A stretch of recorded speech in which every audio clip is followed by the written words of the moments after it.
Acts for big artists po, like Dulce, Kulasmat. Sikapin mo, pinitin mo, tipayan ang iyong puso. Tanging ikaw ang huhugot sa iyong bukas.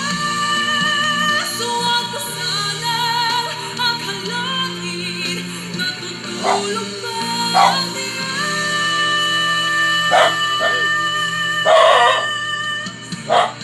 Chloe, reason why I did not turn, mga parts lang medyo inconsistent, na siguro sobrang kinakabahan ka lang. Sana sa mga next mo pang performances, make sure that you know how to handle the nerves para mas makanta mo na malinis yung mga songs mo.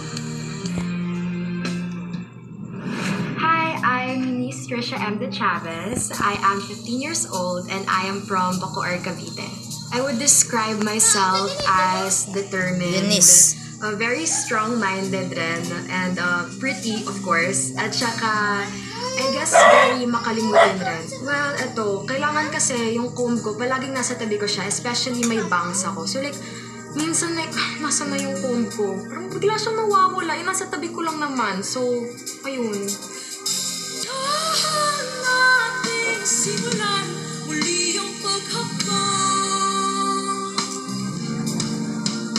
Dahan-dahang tumingin sa salamin upang makita ang ating kagandahan. Dahan-dahang iangat ang mukha upang masilayan.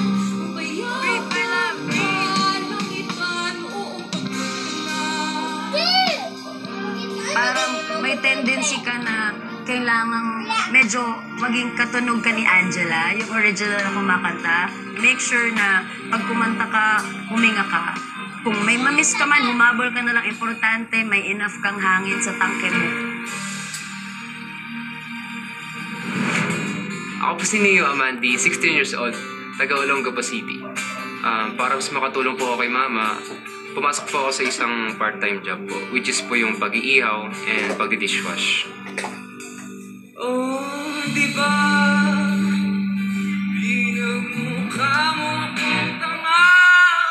Tayo'y lumilipad at ako'y iniwan mo. Oh, di ba? Pinagmukha mo akong tanga. Tayo'y lumilipad at ako'y iniwan mo sa ere.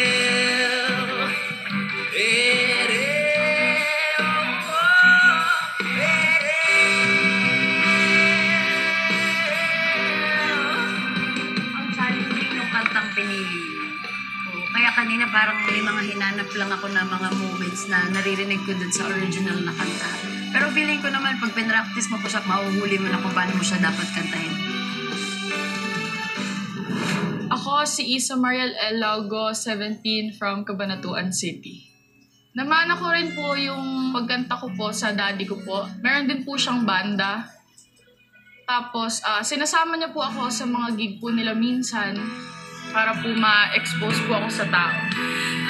Kita naman sa'yo mga mata. Bakit pinili mo siya? Mahirap naman ang tinadhana. Pinapaubaya